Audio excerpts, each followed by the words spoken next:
হে জওয়ান যুবকেরা, মহান মালিক নবী মুসাকে বললেন, বল ফিরআউনের উদ্ধত খর্ব করার ব্যাপারে, অহংকার চূর্ণ করার ব্যাপারে তোর আর কি লাগবে বল। আমি আল্লাহ আজ সিদ্ধান্ত নিয়েছি ফিরআউনের দর্প চূর্ণ করার জন্য আমি আল্লাহ, তুই আমার কাছে যা যা চাইবি আমি আল্লাহ তোর সব চাওয়া পূরণ করে দেব। সুবহানাল্লাহ, আর জোরে বলা যাবে না। আল্লাহ বলেন, তুই যা চাইবি তাই দেব, বল কি দরকার। নবী মুসা কালিমুল্লাহ ফিরআউনের অহংকার চূর্ণ করার ব্যাপারে আল্লাহর কাছে যা যা চাইলেন, আল্লাহ তার সব চাওয়াকে পূরণ করলেন। তারপরেও মুসার মনের ভয় কাটে, মুসার মনে ভয় কাটে, বলছে আল্লাহ সবই তো হলো, তুমি তো আমার সিনায় শক্তি চাইলাম দিলে, কাজটা সহজ করে দিতে বললাম তাও দিলে, জবানের তোতলামও ভালো করে দিতে বললাম তাও দিলে, কিন্তু আমার মনে তো সাহস হয় না। হ্যাঁ, আমার মনে সাহস হয় না, কারণ ফিরআউন যে দেশের বাদশা, সেই দেশের এরিয়াটা হচ্ছে 9 লক্ষ বর্গ মাইল। 9 লক্ষ বর্গ মাইল এলাকার এক ছত্র বাদশা, যার সশস্ত্র সৈন্যের সংখ্যা 80,000, আরো এক্সট্রা ব্যাটালিয়ন বহু আছে। সেই রকম একজন পরাক্রমশালী, সেই রকম একজন প্রভাবশালী শক্তিশালী বাদশার কাছে আমি যাব, সাহস হচ্ছে না। তো আল্লাহ বলেন, বল কি করলে সাহস হবে বল। তো আল্লাহ একা না বোকা, যদি একজন সঙ্গী হতো, অন্তত ভালো মন্দ তার সাথে বলার মতন সুযোগ হতো। যদি পালাবার যদি দরকার হয় তো এখান থেকে বলতে পারতাম, এই চল পালাই। একা না বোকা, তো একজন সঙ্গী হলে অন্তত তার সাথে পরামর্শ করতে পারতাম। তো যদি আমার একজন সঙ্গী বানিয়ে দিতেন তাহলে একটু সাহস হতো। আল্লাহ বললেন, মুসা রে, আমি আল্লাহ তোর সব চাওয়া যখন পূরণ করেছি এটাও বাকি রাখবো না। তুই আমার কাছে সিনায় শক্তি চেয়েছি, আমি আল্লাহ তোকে দিয়েছি। তুই আমার কাছে কাজটা সহজ করে দেওয়ার ব্যাপারে বলেছিস, আমি আল্লাহ সহজ করে দিয়েছি। তুই আমার কাছে তোর জবানের তোতলামও ভালো করে দেওয়ার কথা বলেছি, আমি আল্লাহ সেটাও করে দিয়েছি। আবার যখন তুই আমার কাছে একজন সঙ্গী চাস, আমি আল্লাহ ওটাও পূরণ করার ব্যাপারে আমি তোর সঙ্গী বানিয়ে দেওয়ার ব্যাপারে সিদ্ধান্ত নিয়েছি। এ মুসা, তুই চিন্তা করিস না। রাস্তাঘাটের এলাকায় কোথায় কাকে নিয়ে সঙ্গী বানাবি, আমি আল্লাহ তা না করে তোর সঙ্গী হিসাবে তোর মায়ের পেটের ভাই, তোর মায়ের পেটের ভাই, তোরই বড় ভাই, শিক্ষিত মার্জিত সম্ভ্রান্ত ব্যক্তি হিসাবে এলাকায় পরিচিত, তার মুখের মিষ্টি ভাষা এলাকার মানুষের নজর কেড়েছে, মন কেড়েছে। তোরই মায়ের পেটের ভাই যখন কথাবার্তা বলে, এলাকার মানুষ অত্যন্ত গুরুত্ব সহকারে তার কথা শুনে। এই আমি আল্লাহ আমার তাওহীদের দাওয়াত, আমার একত্ববাদের বাণী, আমার কলেমা ফিরআউনের রাজদরবারে পৌঁছে দেওয়ার ব্যাপারে আমি আল্লাহ সিদ্ধান্ত নিয়েছি।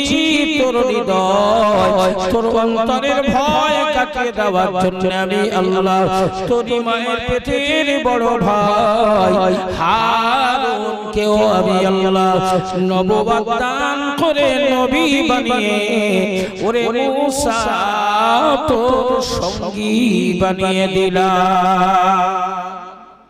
যদি বলা যাবে না, তাহলে মালিক হিসাবে আমরা মেনে নিয়েছি আল্লাহ। আমাদের যা যা প্রয়োজন হবে আমরা চাইবো কার কাছে? জুড়ে বলে, আমাদের চাওয়া যিনি পূরণ করে দেবেন তিনি কে? আরো জোরে বলেন কে?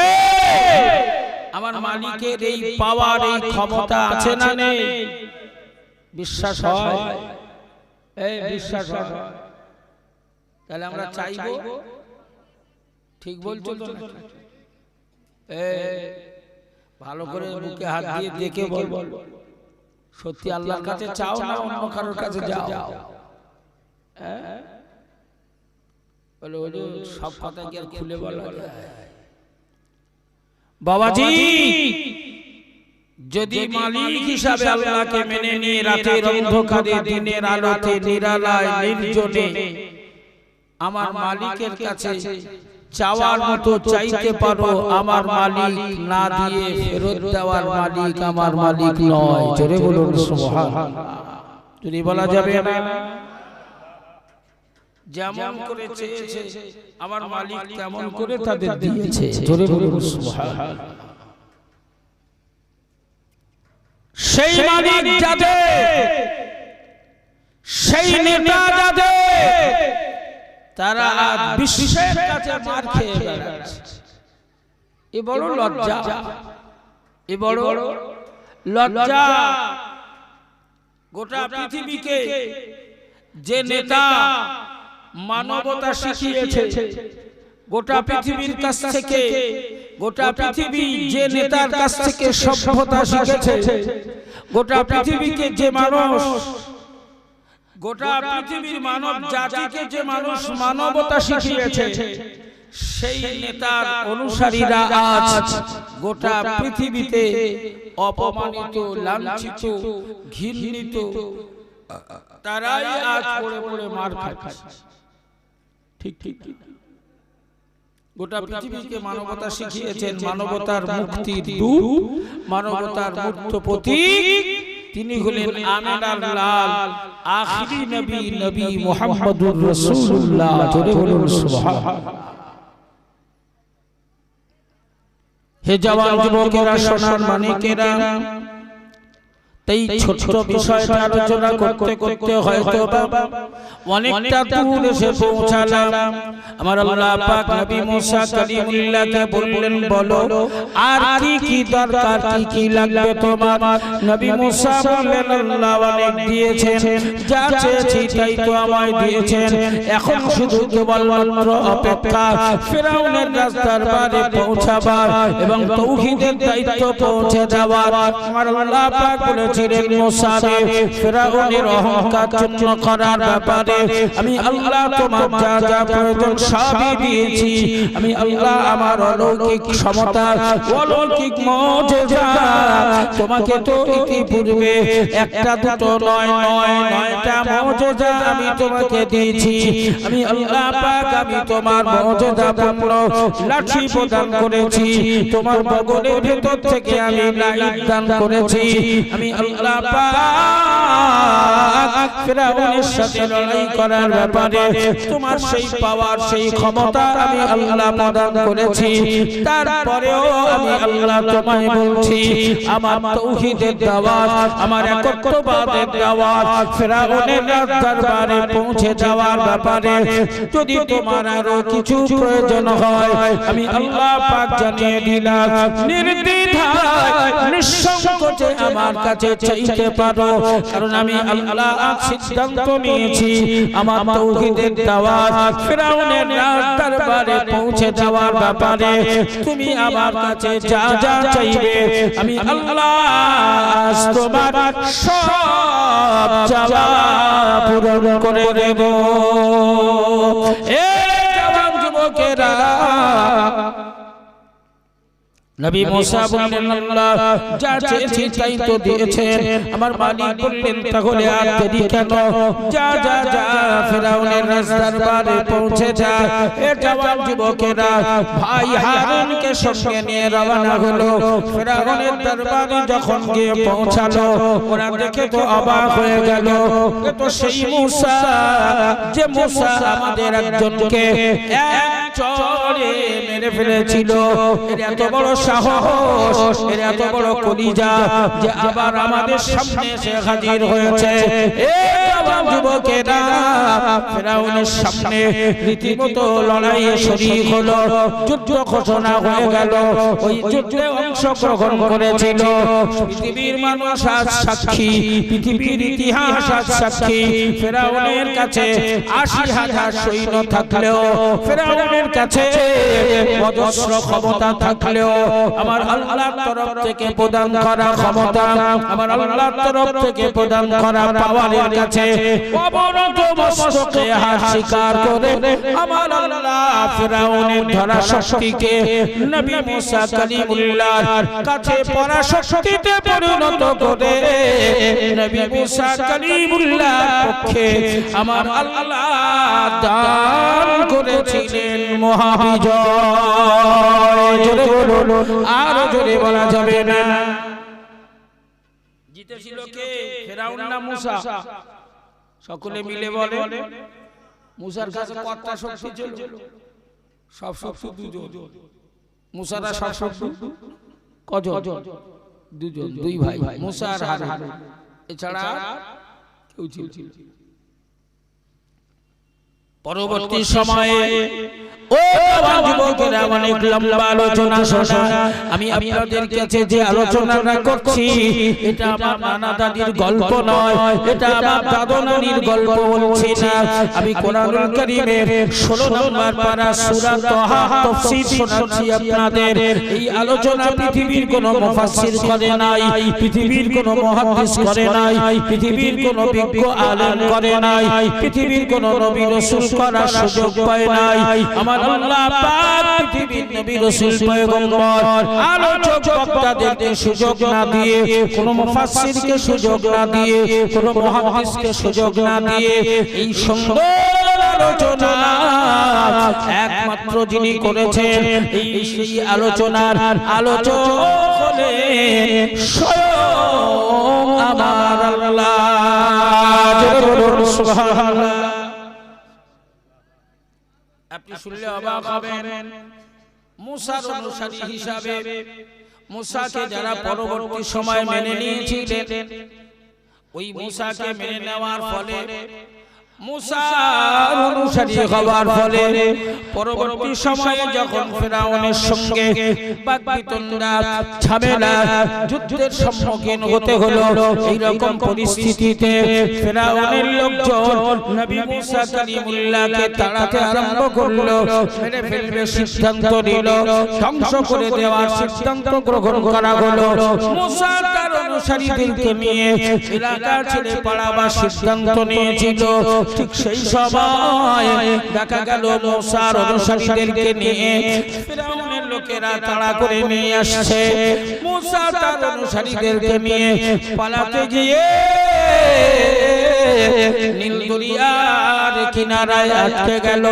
ডান দিকে তাকিয়ে দেখে ফিরাউনের লোকজন, বাম দিকে তাকিয়ে দেখে ফিরাউনের লোকজন, সম্মুখে তাকিয়ে দেখে অথই পানি, পেছনে তাকিয়ে দেখে ফিরাউন তার দলবল নিয়ে রওনা হয়েছে।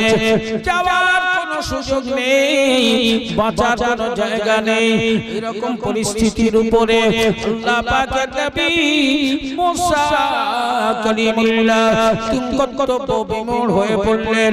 কি করব, কোথায় যাব, কেমন করে বাঁচব? মুসার অনুসারী হিসাবে মুসার সঙ্গে যারা বেরিয়ে এসেছিল তারা তখন বলাবলি করতে লাগলো, ছিলাম ভালোই ছিলাম, কেন মুসা তোমায় মেনে নিতে গেলাম, ছিলাম ভালোই ছিলাম, ছিলাম, কেন মুসা তোমায় অনুসরণ করতে গেলাম, আজ তোমায় মেনে নেওয়ার ফলে, তোমায় গ্রহণ করার ফলে এই বিপদ আমাদের সামনে এসে হাজির হলো। এখন নিশ্চিত মৃত্যু ছাড়া আর কোন রাস্তা খোলা নাই। ও জওয়ান যুবকেরা, এইরকম বিপদ, এইরকম মুসিবত সামনে যখন দেখা দিয়েছে, এই মুসিবত আর বিপদের হাত থেকে উদ্ধার করার মতো পাওয়ার, উদ্ধার করার মতো শক্তি যার হাতে, সেই মহান মালিক আমার আল্লাহ মুসাকে বলল, মুসা চিন্তা করিস না, এ মুসা তোর ভাবনা ভাবতে হবে না, কারণ চিন্তা করার, ভাবনা ভাবার একমাত্র মালিক হলাম আমি আল্লাহ। তোর হাতের লাঠিটা দরিয়ার পানিতে ফেলে দে, বাকি কাজ আমি আল্লাহ আমার পক্ষ থেকে করে দেওয়া হবে। আল্লাহ পাকের নবী মুসা কালিমুল্লাহ হাতের লাঠিটা নীল দরিয়ার পানির উপরে ফেলে দিল। ওই লাঠিটা ফেলে দেওয়ার সাথে সাথে আমার আল্লাহ পাক কুদরতি ক্ষমতায় মুসা তার মেনে নেওয়া অনুসারীদেরকে ব্যবস্থা করার জন্য নীল দরিয়ার মাঝখান দিয়ে আমার আল্লাহ পাক রাস্তা বানিয়ে দিলেন। তাফসীরে উল্লেখ করা হয়েছে, মুসার সাথে মুসাকে মেনে নেওয়া তার অনুসারীদের সংখ্যা ছিল 12টা গোষ্ঠী। তাই আল্লাহ পাক নীল দরিয়ার বুকের উপর দিয়ে 12খানা রাস্তা বানিয়ে দিলেন। 12টা অনুসারী দল, তারা ওই রাস্তা দিয়ে অতিক্রম করে রওনা হলো। ফিরআউনের দলবল পিছনে এলো, অনেক ঘটনা ঘটলো, আমি আপনাদেরকে বোঝাবো না, আপনাদের কাছে ক্লিয়ার বলবো না। কথা মনে রাখো, নবী মুসা তার অনুসারীদেরকে আমার আল্লাহ পাক পরাক্রমশালী ফিরআউনের মহাশক্তির হাত থেকে হেফাজত করে, মহাশক্তির হাত থেকে রক্ষা করে আল্লাহ পাক মুসা তার অনুসারীদেরকে হেফাজত করে নিলেন। পক্ষান্তরে ফিরআউন এবং তার অনুসারীদেরকেই আমার আল্লাহ নীল দরিয়ার পানিতে নিমজ্জিত করে আমার আল্লাহ ধ্বংস করে দিলেন। এই জওয়ান যুবকেরা, পরবর্তী সময়ের কথা শুনলে তো আপনি আরো অবাক হয়ে যাবেন। মুসার সাথে অনুসারী হিসাবে যারা রওনা হয়ে পার হয়ে গেল, মুসা ওদেরকে অনুসারী হিসাবে সঙ্গে নিয়ে মরুভূমি এলাকায় পাড়ি দিল। মরুভূমি এলাকা, নির্জন এলাকা,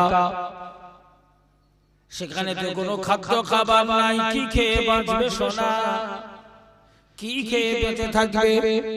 সকলে মিলে বলেন, এক বাক্যে আওয়াজ দিয়ে উত্তর দেবেন।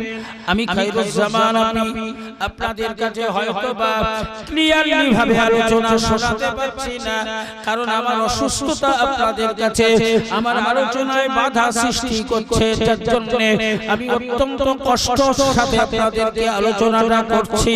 হে জওয়ান যুবকেরা, হে সোনার মানিকেরা, আমাদের এই সমূহ দেখভালের ব্যাপারে, রুজির ব্যাপারে, আমাদের খাদ্য খাবারের ব্যাপারে, আমাদের সুখ দুঃখ আরাম আয়েশের ব্যাপারে একমাত্র মালিক হিসাবে যিনি দায়িত্ব গ্রহণ করেছেন তিনি হলেন আমার আল্লাহ। এই মরুভূমি এলাকায় খাদ্য খাবার কিছুই নাই, সেখানে তো খাওয়ার উপযুক্ত কোনো জিনিসই পাওয়া যাচ্ছে না। এই রকম পরিস্থিতিতে মুসার অনুসারী যারা ছিল তারা আবার বলাবলি করতে লাগলো, একবার তো বেঁচে আসলাম, আবার কি বিপদের সামনাসামনি হয়ে গেল, এখন কি খেয়ে বাঁচবো? মনে হয় শুকিয়ে শুকিয়ে না খেয়ে মরে যাওয়া ছাড়া আর কোনো উপায় হবে না। ছিলাম তো ভালোই ছিলাম, বাবা দাদার ধর্ম বাদ দিয়ে কেন মুসা আর হারুনকে মেনে নিতে গেলাম? আমাদের এই মুসা আর হারুনকে মেনে নেওয়াটা হলো চরম অপরাধ। নিজেদের ভেতরে তারা অনুতপ্ত, তারা যেন একেবারে নিরাশ, তারা যেন একেবারে হতাশ হয়ে গেছে। ঠিক সেই সময় রিজিকের মালিক, রিজিকের মালিক, আমার স্রষ্টা, আমার মালিক বলল, মুসা রে, তুই কেন চিন্তা করিস? আমি আল্লাহ পাক তোর জন্য তো আছি, মালিক হিসাবে আমি তোর বিষয়ে সব চিন্তা, সব ভাবনা আমি আল্লাহ তো ভাবি। এ মুসা, তোরা তোর অনুসারীদের খাদ্য খাবারের ব্যাপারে আমি আল্লাহ পাক সিদ্ধান্ত নিয়েছি।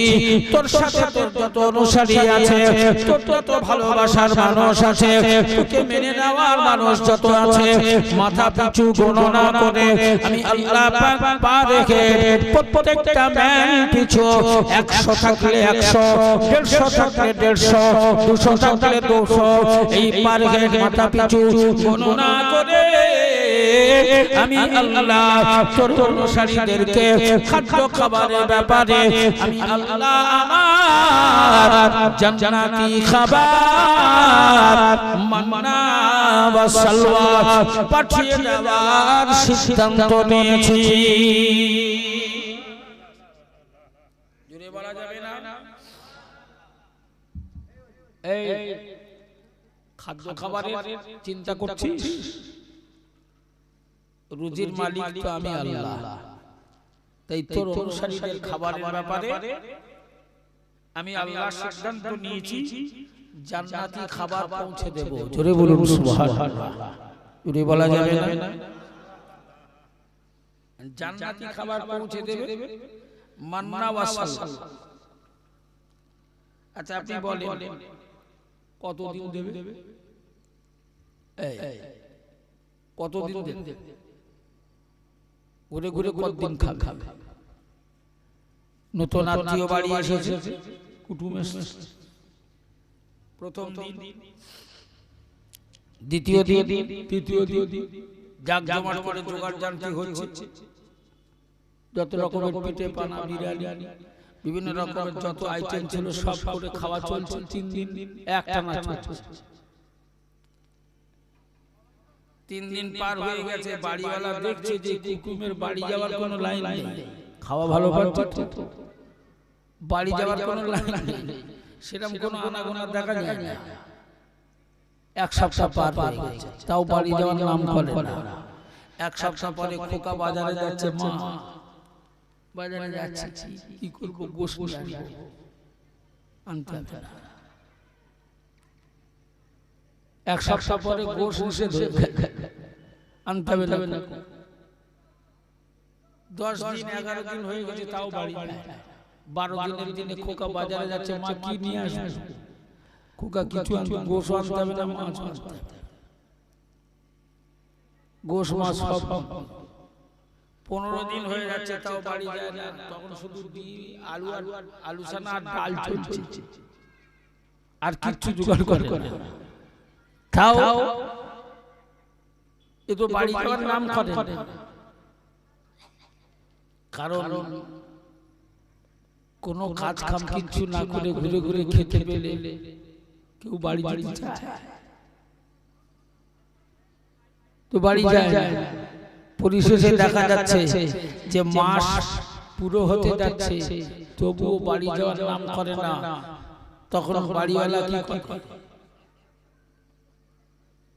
শাক সেদ্ধ তাও জোটায়, শেষ বেশ মুড়ো ঝাঁটা দিয়ে বিদায় করার ব্যবস্থা দেয়।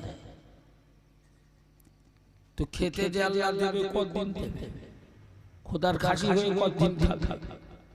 কাজ নেই, কাম নেই, ঘুরছে আর খাচ্ছে। তো দেখা গেল নবী মুসার অনুসারীদেরকে আল্লাহ জান্নাতি খাবার দেওয়ার ব্যবস্থা করেছিলেন। কোথাকার খাবার? সকলে মিলে বলে, একদম সুন্দর ভিআইপি প্যাকেট করে, প্রত্যেক জনের জন্য ভিআইপি ভাবে প্যাকেট করে আল্লাহ জান্নাতি খাবার পৌঁছে দিতেন। জোরে বলুন সুবহানাল্লাহ। কতদিন? একটানা জান্নাতি খাবার মুসার অনুসারীদের জন্য, ওই বনি ইসরাঈলদের জন্য আমার আল্লাহ পাঠিয়েছিলেন 3 বছর জোরে জোরে বলো সুবহানাল্লাহ। কতদিন? 3 বছর নির্দিষ্ট টাইমে প্যাকেট করা খাবার। 500 জন থাকলে 500 প্যাকেট,